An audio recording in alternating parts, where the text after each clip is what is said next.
യഹൂദിയായിലെ ഒരു ഗ്രാമത്തിൽ ഒരു ധനുമാസത്തിൻ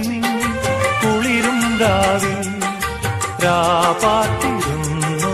രജപാലകർ ദേവനാദം കേട്ടു ആമോദരാ വർണ്ണരാജികൾ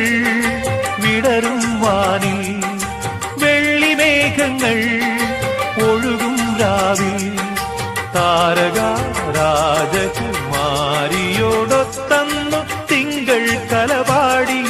ഗ്ലോറിയ അന്നു തിങ്കൾ കലപാടി ഗ്ലോറിയ